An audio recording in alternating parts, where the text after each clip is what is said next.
You might be familiar with a now widely shared expression that originates in some form from the Nintendo quit screen. Everything not saved will be lost. For a long time, it was this sentiment that defined our relationship to everything, obsessively collecting the ephemera of our own lives like a serial killer's mementos. Acts of collecting, organising, arranging are frequent mechanics in video games. But all of human history is similarly littered with objects, both to be used and discarded, or conversely collected and displayed. But recently there seems to have been a cultural shift in how we might think about our many things. Symbols of sophistication, status, stability are no longer simply cultivated in commodities. But if we follow the cultural wave of decluttering, downsizing, minimalizing, it might be more about the objects we don't have rather than the ones we do, favouring instead the appearance of these ideals in the very lack of stuff. Perhaps in what Guy Debord termed the society of the spectacle. When all that matters is appearance, then what use is matter at all? In many ways, our world is one that is understood through objects. The short film Salvation by Noah Harris and Andy Biddle even maps history, in particular human history, through a stop-motion catalogue of kitsch, suggesting an inherent connection between objects and the human condition. And, of course, advertising promotes a constant parade of possessions through our lives. But running throughout is this impulse to make the intangible tangible. The short film Rose Gold, made in 2017 by artist Sarah Swinar, considers the evolution of aspirational marketing, which has always tried to create what historian Stuart Ewan referred to as the consumable life, the buyable fantasy. The life I'm imagining as I scroll through this Muji catalogue, purely for research purposes. Taking its name from the 2015 iPhone 6s, Swinar's film explores rose gold as the colour of modern materialism, depicted through a 1970s hyper-consumist lens. And while this hyper-consumist era may have come to an end, the parallels drawn here suggest that the supposed drive behind the rejection of consumerism, a desire for substance, meaning, purpose, fulfillment, has in fact itself been repackaged and is now being sold back to us. John Baudrillard declared that colours generally derive their significance from outside themselves. They are simply metaphors for fixed cultural meanings. And the Approach Gallery's press release for Rose Gold, the film, identifies an association between rose gold, the colour, and liberation. Curator Wendy Fogel contributes that it's aspirational, but the soft aspiration associated with minimalism and Scandinavian fashion, echoing fashion editor Veronique Hyland's assessment of millennial pink as ironic pink, without the sugary prettiness, a non-colour that doesn't commit, whose semi-ugliness is proof of its sophistication. Aspirational associations have always been the driving force of marketing, but this recent trend, especially with how a key association it evokes is minimalism, seems to divorce the physical product from what's actually being sold to a much greater extent than before. Rather than embedding aspiration in specific objects, brands create short films that purely promote an image. Like, take the most recent ad from the high-end UK department store John Lewis, that dramatises a childhood memory from musician Elton John, where he receives his first piano. Only, John Lewis don't sell pianos. Or at least, they didn't. Following the release of the advert, John Lewis now sell a digital piano. But the fact that even the official John Lewis website essentially presented this sudden product addition as an afterthought to the ad campaign is evidence of how little the physical item matters. That even if what their adverts have historically been selling is just the abstract concept of gift giving, 2018's advert took this trend away from the importance of physical products to a whole new level. Just something to be quietly released in the background. Even the piano itself is an object that stands in for the immaterial experience of music. Because, as Swinar's film explains, rose gold doesn't have to be anything at all. Just an idea. Something to look forward to. the physical objects of advertising have never been less relevant.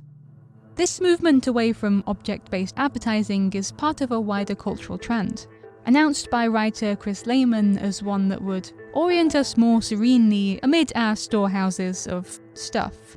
And Japanese organizing consultant Marie Kondo has emerged as a central figure of this discussion, particularly after the debut of the Netflix series Tidying Up, the ethos of which either captured or created this mass desire to declutter, at least in Western middle-class culture. But this desire didn't arise unopposed, as objects are, once again, complicated by their associations. And it's most apparent in the backlash against Kondo's approach to books. It's the information they contain that has meaning, Kondo explains. There is no meaning in them just being on your shelves. You read books for the experience of reading. And so the physical book should be discarded as soon as it's fulfilled its purpose of being read.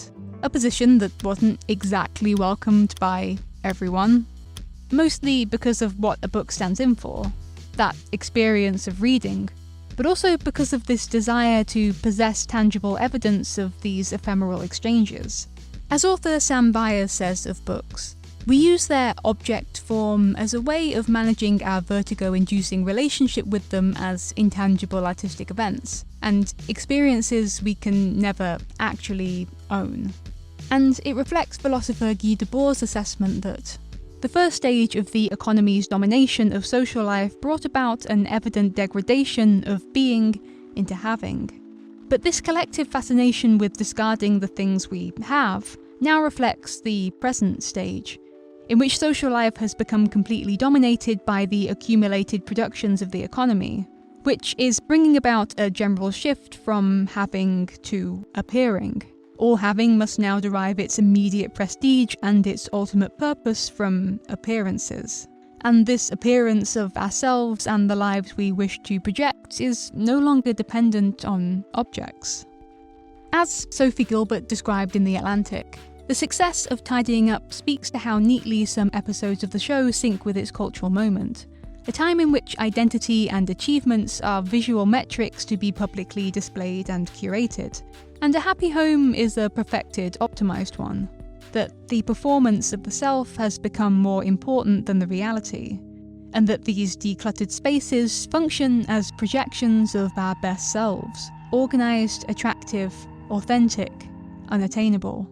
But also, in speaking of the success of the TV show, I think there's another level where appearance has been removed from physical space entirely.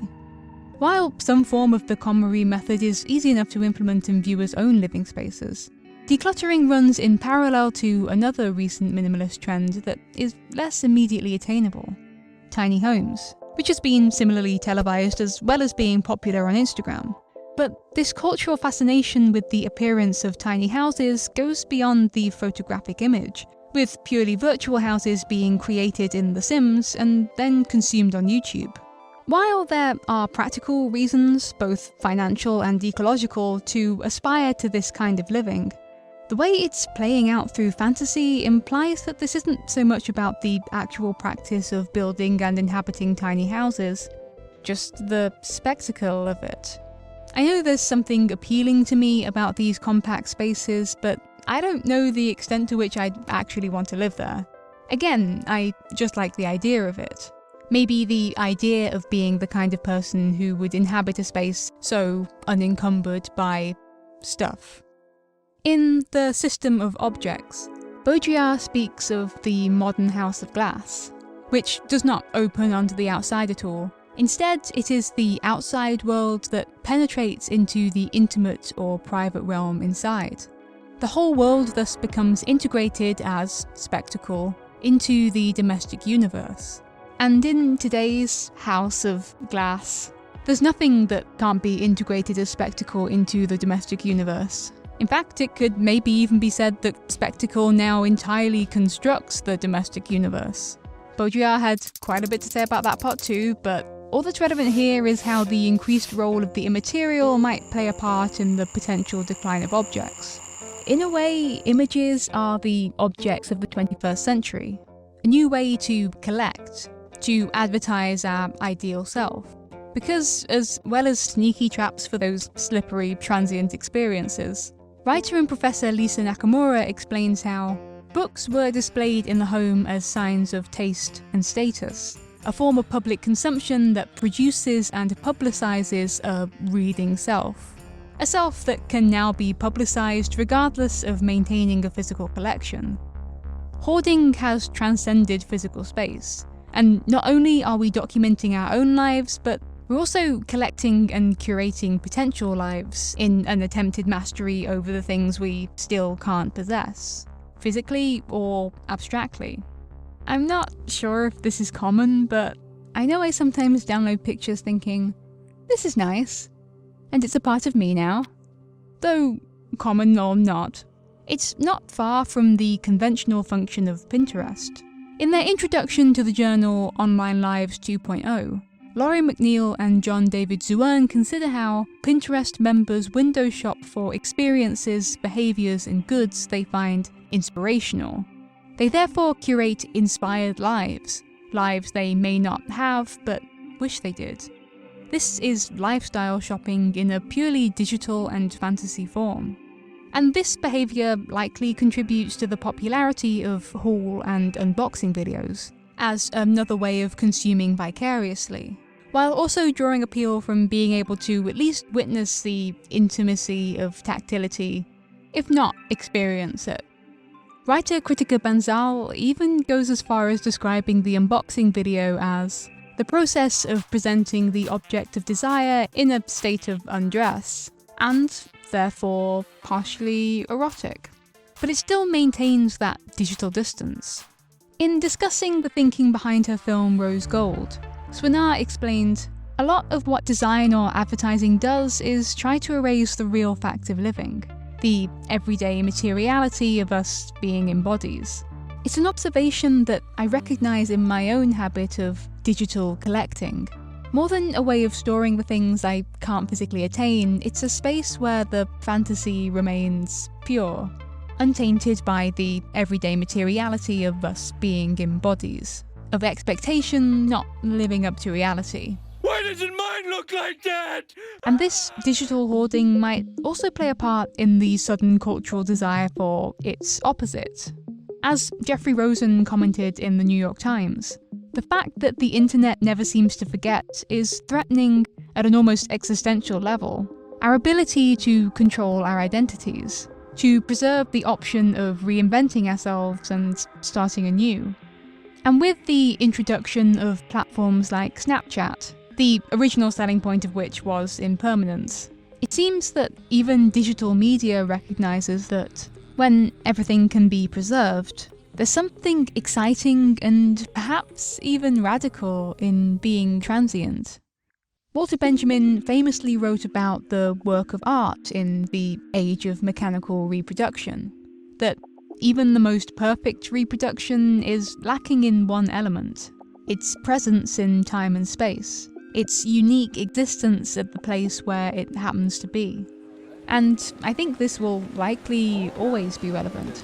Even Marie Kondo's decluttering, while it might seem to be primarily based in appearances, is specifically physical, always based in the act of holding, feeling physically as much as emotionally. And while Kondo's philosophy is often categorized as a pursuit of purity, discipline, this is again just its appearance. I think what the KonMari method really advocates for is the act of doing things deliberately. Now that we can carry so much with us, not just our accumulated possessions, but so much of our past, it isn't so surprising that shedding some of that weight might suddenly seem more appealing. Of course, it's much easier to throw things away if you can afford to buy another one, or if you grew up without the threat of losing the things you have. But being intentional about the objects we choose to keep in our lives might encourage us to think more deeply about what else we're carrying with us, to preserve the option of reinvention. But at the same time, I think this movement is partly an attempt to return from having to being. The idea that being free of material possessions translates to living more authentically.